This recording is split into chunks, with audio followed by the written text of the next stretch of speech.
Hi guys, welcome to another episode of T.N.T. Garage and Performance. And today, well, you can see the checkers outside, but there's a couple things we need to do in this video to get there. First thing is, well, we're going to address the steering and get that shored up nice and strong and safe. And then a little fun. If you guys, don't care much about steering, go ahead, jump forward to the middle of the video where I take you to a local pick and pull that's still got old equipment and old vehicles in the lot that I could walk through and pick out some parts, including a drive shaft to go in this car instead of getting a custom one made. So let's get into it. Let's see if this thing actually moves under its own power. So let's get to it.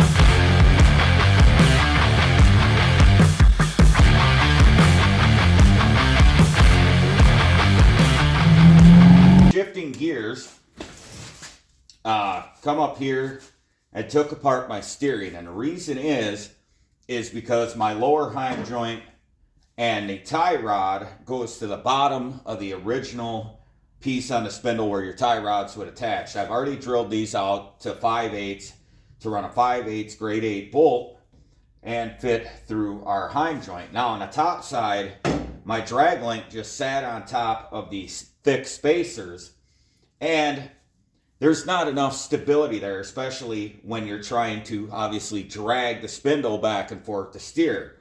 So could you chance it and keep a grade A bolt in there, tighten it down, torque it, and everything be okay? Probably. But what I decided to do is make a brace that we could weld in. Now this is 3/16 steel. And I cut out, drilled a 1-inch hole in with a hole saw, and then chamfered the back here, chamfered it both sides.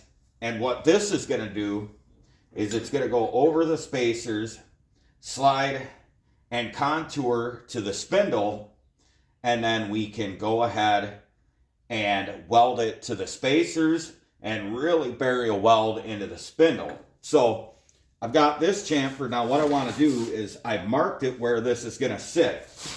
So I'm going to grab my cutoff wheel and I'm going to score in between those two marks to get in there to get a better place for the weld to penetrate. And then we'll heat the spindle up before we weld to it, because this is pretty much pushing my welder to the max to weld onto this spindle. If I was relying on putting a steering arm on the spindle to steer and everything, I would not rely on my welder to do it, and neither should you. This is already cast in, this isn't going anywhere, and what I'm putting on is simply a support to keep this whole assembly from flexing up here. So as long as we get this hot and bury the weld in there, it's not going to go anywhere, because it's not taking a brunt of the load, it's just helping distribute the load to the original steer arm on the spindle. So I'm going to switch this out, give that a score, and then we'll start heating the spindle up and bolt this solid so it won't go anywhere, and then weld it solid here, tack it there, assemble everything, and then finish welding around there.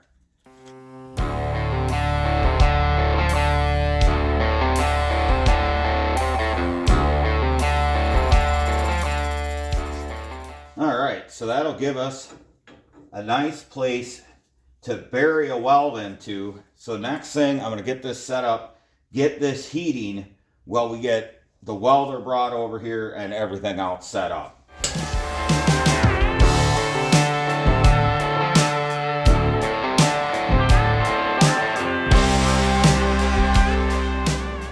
Alright, I've got an old license plate jammed on there to protect my spindle.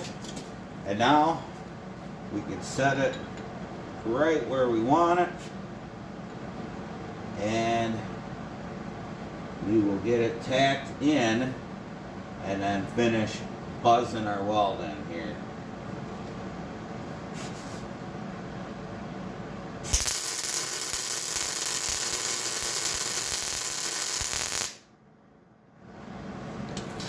There we go. Now I'm going to throw a tack up here to this spacer, and then we're going to weld our upper bead up here, focusing on the spindle, burying as much heat as we can in there before we dip into that plate.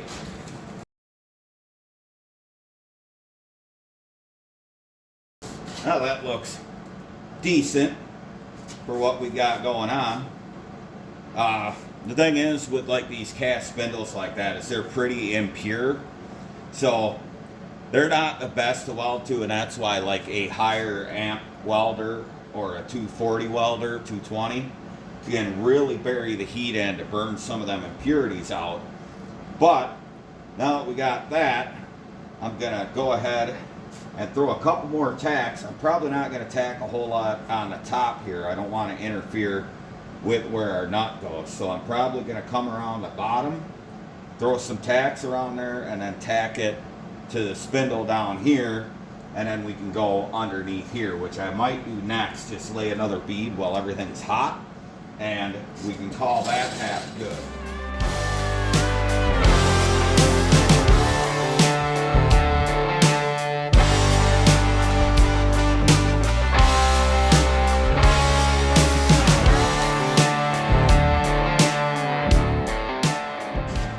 All right, so that should do it. We're gonna leave our bolts in till everything cools down. That way nothing gets all wonky on us. And now, once it's cooled down, we can hit it with a coat of paint, and we can reassemble our steering and know that we got a little more support in there. It's not going to be the biggest load-bearing thing, but it's just going to be enough to keep this from flexing and also be plenty safe. All right, so here's what our final product looks like. You can see we've got our steer arm brace. Everything's welded together nice. The spacer's welded to the brace is welded to the spindle. We got everything on there. The one thing I'm going to change with this whole setup, but it's fine for now as long as I make sure it's tight, is I'm going to get a bolt that's about a 1/2 inch longer. Go with a 6.5 inch grade 8 bolt that'll allow me to do a couple of things. One, have the nylock on it like that, but also facilitate some safety washers, kind of like what I've got going on the other side.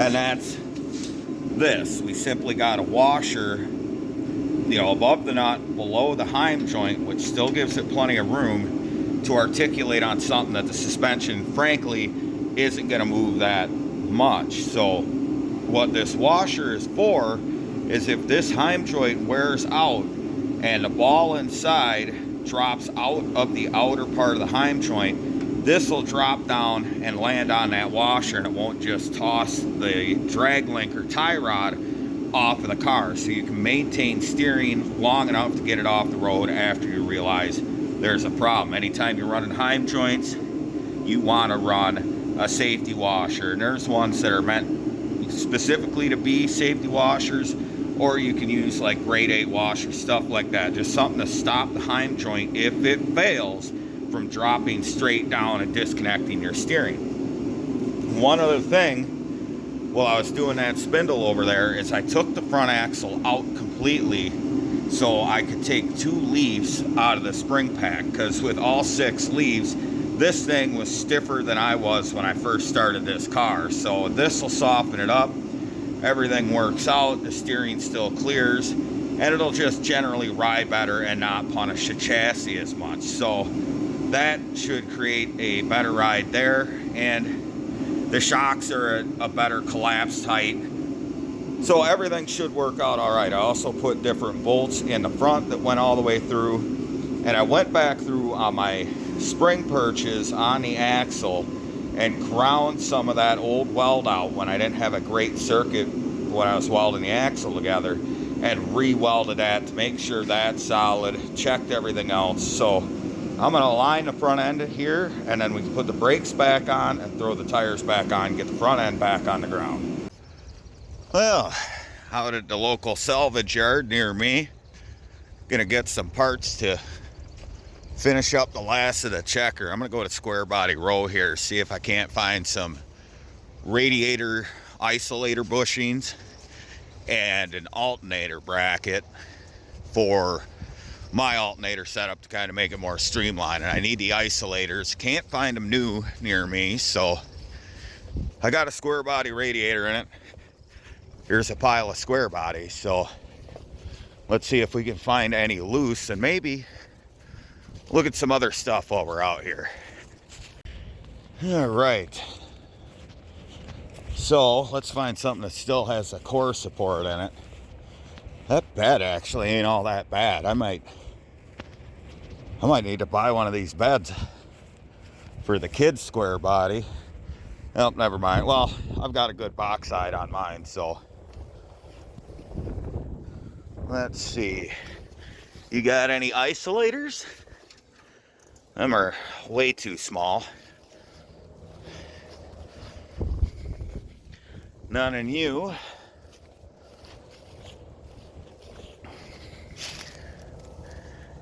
Nope. Oh, square body hoods. What say you? Well, there's one. There's the other one. The hood's dropping on me here, so that's kind of neat. Yep, there's one. There's the other one. So, got some isolators. Oh, I really need one more. I try not to guillotine myself. I need to record the number on this truck so I can let them know which vehicle I pulled it out of. If there is one, I will look and see here. It was probably on the bed, and now the bed's gone, so we will set these on top of the cab for now and continue to look. Maybe I could find a loose alternator bracket while I'm out here. Isolators are gone off of that. Cool old Suburban. Gone out of that one.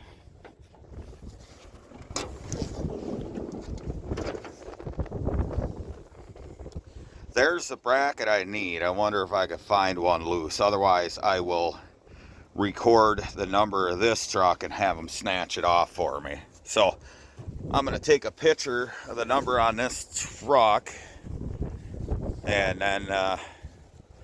then jump back in. Leave everything as it was. It's one thing about these walk around junkyards. They're getting more and more scarce. So the deal is, when you can find one, respect it. And make sure you do the right thing and leave things as they were. There's another rad mount. I'm going to grab a picture of this truck because it should have the number on it so we can, go ahead and record all this. So, take a picture quick and go back, close the hood. A lot of cool old bug screens out here. I'd like to snag one of these for my kid's truck if it ain't busted. Any bracketry in here. Driveshaft.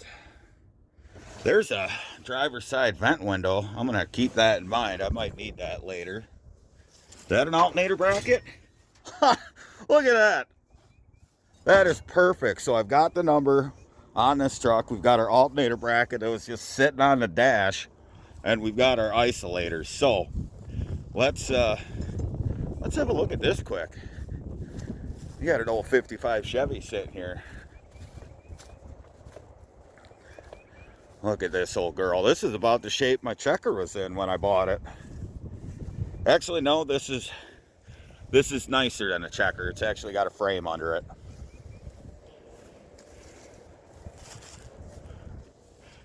It's got most, well, I was going to say most of the floors, but it's kind of completely missing over there. But a couple factory wheels.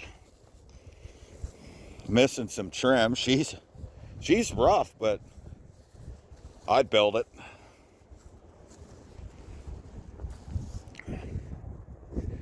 Does it have anything under? Well, I was gonna say anything under the hood, and then I realized the hood's in the car.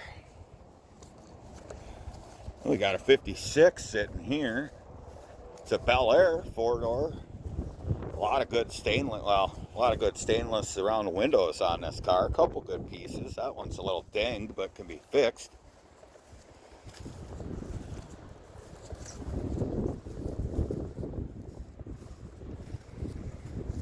Nice to see these actually still sitting in salvage yards. 53 Chevy. This one would almost be worth pulling out of a junkyard. It's got all of the glass in it, it looks like.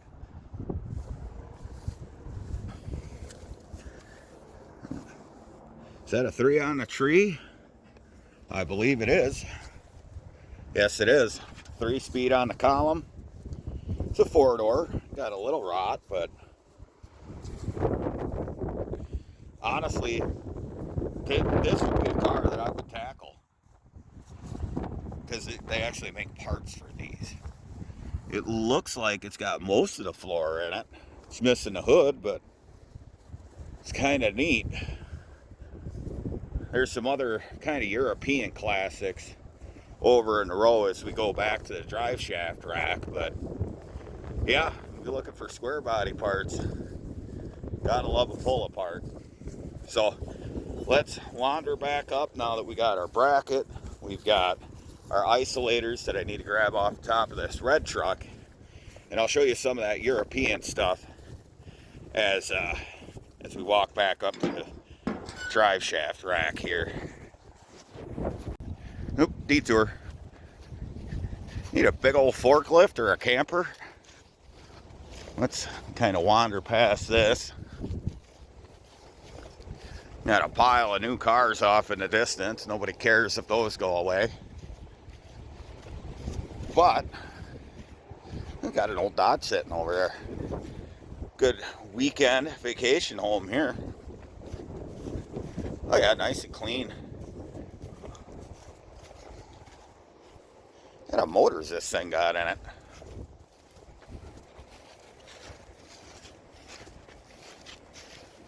I can't even tell. Big old Clark. Look at the size of weight they got. That's an actual normal like forklift weight that they just chained to the back of this thing. That's pretty funny. They must have been picking up some big stuff. All right. Now back this way. Bunch of Hondas.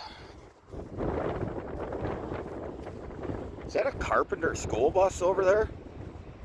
I believe it is. I'm gonna have to look at that. Let's kind of jump through here, through the buzz buzz bang bang cars. Ooh, ooh, is that a 5 Series BMW?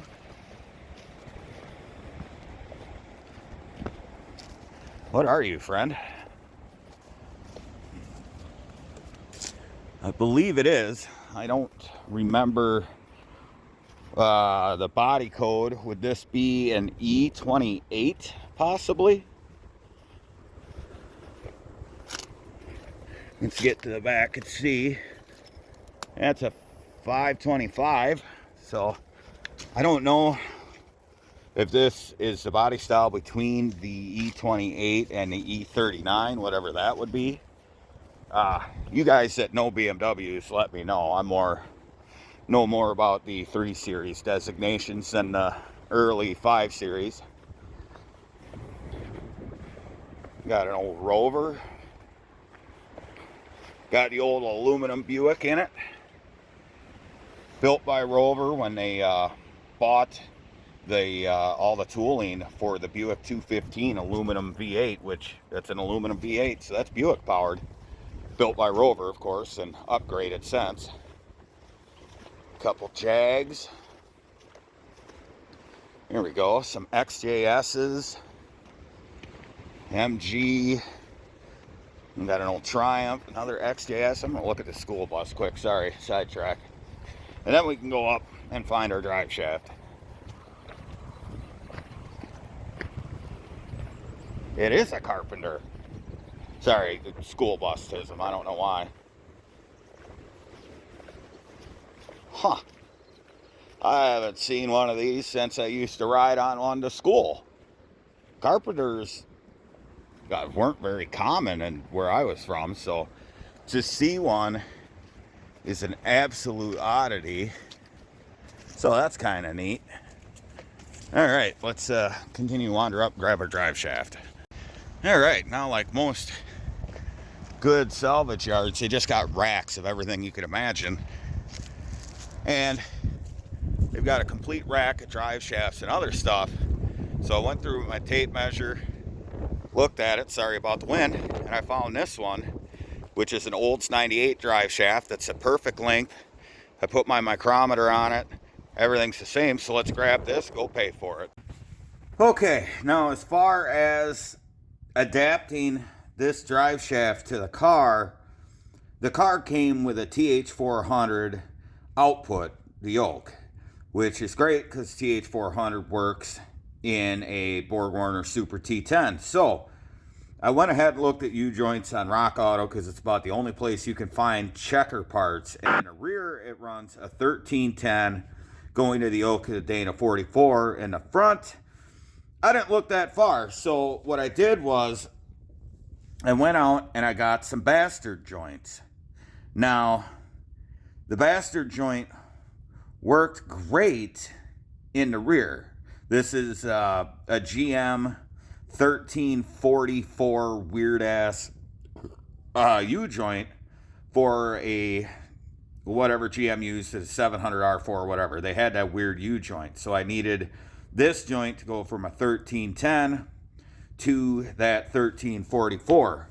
Worked great in the rear, but in the front, it's a 1344 in this drive shaft, which by the way is an 83 Cadillac that was 61.5 inches from U-joint center to U-joint center, but I'm getting off the beaten path here. Anyway, 1344 to the drive shaft with the inner clips, and I would have figured, oh, you know, Checker would use the same U-joint front and rear, so this bastard joint work. Well, no, that's not the case because the yoke for the TH400 is a 1350. So, great. So we needed a 1350 up here that adapt to the 1344 or whatever. So I ended up taking one of the factory, well not factory, but one of the U-joints from the front side of the original shaft in the Checker and putting it in, and it actually works great using the 1344 caps with the clips. The crossbar's the same as the 1344 to the 1350, and then we just use the caps off of the 1350, and that makes us a bastard joint. So now we could slam this drive shaft in and not have any troubles. Yeah, let's get it thrown in. Well, as you can see, the car is out of the garage, out in the daylight, and I gotta say, it looks pretty good. Now, this is a culmination of working on this car for 13 months as an over-the-road driver, just throwing whatever spare time I had at this, and to have it complete and rolling and able to drive is amazing. And again, with all the work going into it, I can't thank my friends enough at Second Shift Welding and Repair for helping me with the floors. Otherwise, we wouldn't even be this far. So huge shout out to them. Again, I say it a lot, but I can't thank them enough. So there we go. We have got this outside. It's conceivably ready to go. So hopefully you enjoyed this video and are looking forward to more, because there is a final reveal coming for this car, because there's a few things I have to do to it yet. We're going to math out a couple of things. We're probably going to rebuild the 4-speed. It needs a little work. You know, I'm sure it's a $400 unit, so we're probably going to go through that. put new bearings and synchros in it, and a couple other things to just get this car set up. So like I said, go ahead, check out the playlist on the build of this car. Remember, 13 months, and I'm an over-the-road truck driver full-time to get this done, and in a decent budget, probably in at $4,500 on this car, which means if you work hard enough, you can build anything on a budget that's cool. So like I said, check out the playlist and all that. And you know, if you don't take some time, stand back and look at the vehicle you built and go, God, that is the coolest damn car I've ever seen, well, you're doing it wrong. So remember to like, share, and subscribe. Go ahead and follow me on socials. The links are in the description below. And remember, until next time, if it ain't broke, fix it till it is.